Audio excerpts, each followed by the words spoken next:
Yeah, I love this one. Yeah. That's so friggin' awesome. It's like a friggin' robot. That's so cool.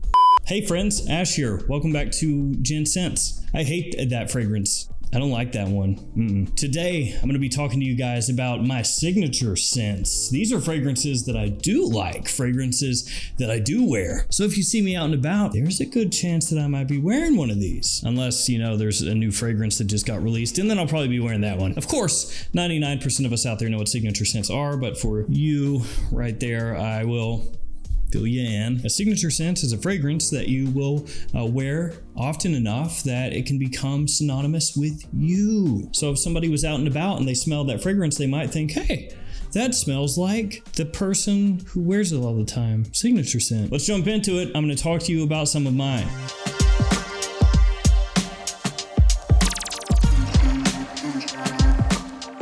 And I did do a version of this about a year ago.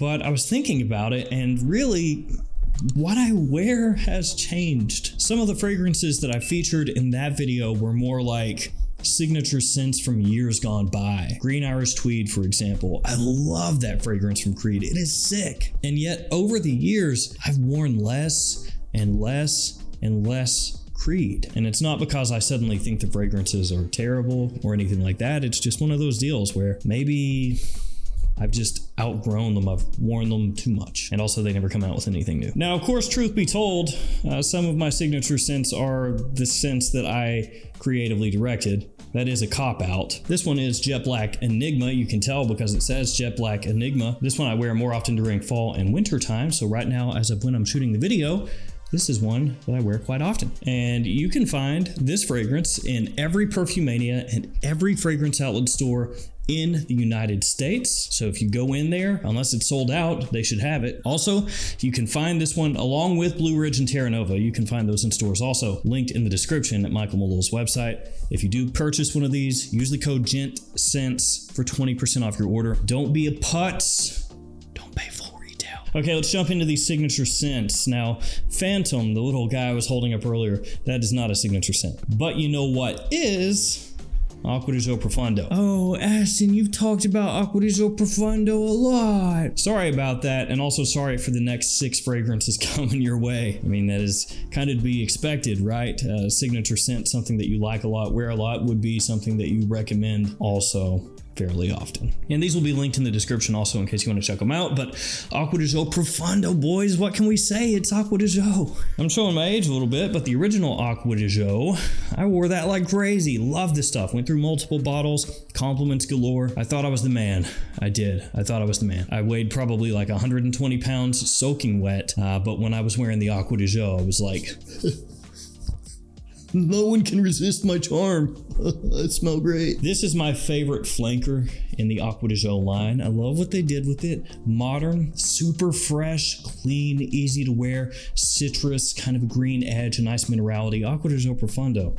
That was awesome. Okay, next fragrance, Acqua di Gio Profondo first. After that, and this is in no particular order, AMOUAGE, Interlude Black Iris. This baby right here, this is one of my favorite AMOUAGE fragrances. I'm a sucker for iris, honestly. I got a thing for iris. It's unhealthy. I've sought treatment, it didn't work.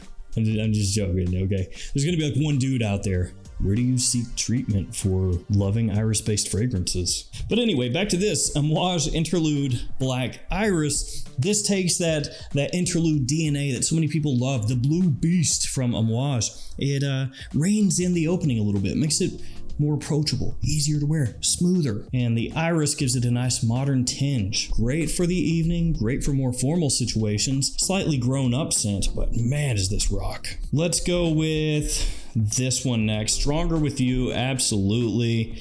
Emporio Armani. Come on, Stronger With You, absolutely. I talk about it all the time, especially here lately where it's been cold outside, you know, just works. What can you say? A little bit boozy.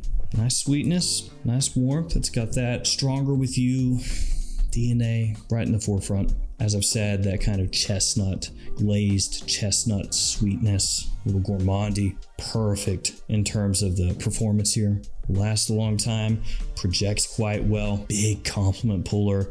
It's one of the pinnacle fragrances, one of the apex fragrances of this style. There are many other competitors to this style of fragrance, imitators or fragrances that are trying to do a similar thing. And what happens is they step up to stronger with you, absolutely. They get put in the sleeper. Let's go back to niche, and I want to highlight this one next. It's from Xerjoff. It is Starlight. Starlight, star bright, fifth fragrance I see tonight. It's got all the little X's on the bottle. X gonna give it to you. This one, cardamom. Good amount of cardamom. It smells friggin' great. I love it. The opening of this is fantastic. It does have this sparkle to it, which makes the name make sense. Starlight. You imagine a twinkling little light in the sky, and this is a twinkling cardamom. It is, though, a very sweet, fresh, warm, spicy fragrance. Fantastic smelling, as I said, that has great versatility. You know, early spring, fall, winter, you can rock this. You're going to be smelling amazing. The quality is there, like you would expect from Xerjoff. The bottle looks great. This is one I sampled first.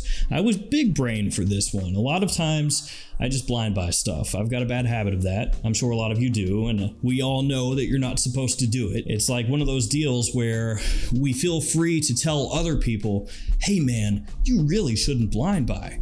You definitely should sample first. And then you pat yourself on the back like, that was really good advice. And then you yourself go to a discounter or a retailer and you're like, you know what? I'm gonna blind buy that because I'm pretty sure I'll like it. I'll tell other people not to, but I'll be darned if I'm not gonna do it. But this is one of the few times I did sample first, and I ran through that sample with the quickness and got myself a bottle. Now that one, to be fair, I do not pull out and wear as often as a lot of these other ones, and that is because, as with most niche fragrances, not all of course, but most niche fragrances, they're a little bit more honed in on like one specific time where you might use it. So like Interlude, Black Iris, Starlight, those are a little bit more of specific situation type fragrances. Whereas Acqua di Gio Profondo is just like, hey man, whenever you want, just blast it on. Let's go back to designers. The next one, Terre d'Hermès Eau Givrée. Yes, this Terre d'Hermès is a love, a big time love. And actually I've been wearing it a little bit this winter as well. Even though this is a spring, summertime fragrance, it smells good in the cold. Performance isn't as good in the cold, of course, but I don't really care about that too much. I'll just spray on more of it if I want to. The opening for this just does it for me, you know.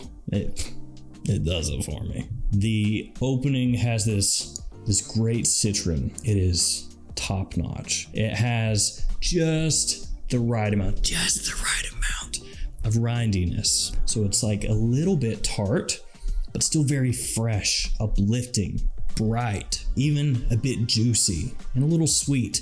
The opening here is to die for. At least as long as you like citrus that does have a little rindiness to it. As it dries down, it picks up a little bit more of that Terre d'Hermès vibe to it, that woodiness, of course done in more of a fresh, clean way. It's classy, great for the office, great casually, or really just about any situation you'll find yourself in. This and also Light Blue Forever, those are two of my favorite citrus designers, and this one gets a lot of use from me right now. Last niche one here, but definitely not least. Now this one, everybody knows about it. Big hype beast, for good reason though. It is one of my wife's favorite fragrances. It's another one that just gets you noticed, gets attention, gets compliments. Actually, I just noticed all three niche fragrances are more fall and wintertime scents, but here lately especially, it's what I've been wearing. Angel Share by Kilian. Now, Angel Share is sweet on top of sweet. Just about every note in here is a sweet note. It's very warm, it's boozy, it's like a little sugary. Ooh, a lot sugary. The only drawback with this one is it's a little pricey, but I mean, you can say that with about any niche fragrance out there. Personally, I don't mind because I feel like I'm getting my money's worth. But if you don't have the money for Angel Share, you could pick up a Lattafa's Camera. That's probably going to be your best bet as far as clones or alternatives to this. And also Kismet Angel. That is another good alternative or clone. But if you got the money, just get Angel Share. Last fragrance, another one that I can't seem to stop talking about. Gentleman Reserve Privé. Iris, once again. Yep, Iris in here. one of the focal points of the fragrance, a nice booziness to it as well. This is one that I liked a lot when I first got it in, smelled it for the first time, but that's not really a surprise because it's a gentleman fragrance, and I'm about that line, man. I'm about gentleman fragrances, not gentlemen. This guy right here, exquisite, smooth, nicely sweet. Another one that's a compliment puller, maybe much more so than you might anticipate. Love it, love it. And Gentleman, apparently that line kind of go in a different direction, at least what I'm seeing. The new Gentleman Society looks like it doesn't have iris in it. Oh, now of course I haven't smelled it yet. In the future, hey, if you're watching this in the future, let me know. How is it? Is it good? I hope so, but it looks like no iris. So part of me wonders, is this the iris swan song for the Gentleman line? They're going a new direction? Getting rid of it? Guess we'll see. But for now, loving this stuff. So there we are, my friends, my compadres, my hombres, my amigos, my dudes. Signature scents. Those are the ones I'm rocking. What are you rocking? Let me know. Thank you for hanging with me. Stay safe out there. See you tomorrow with another fragrance video. Goodbye.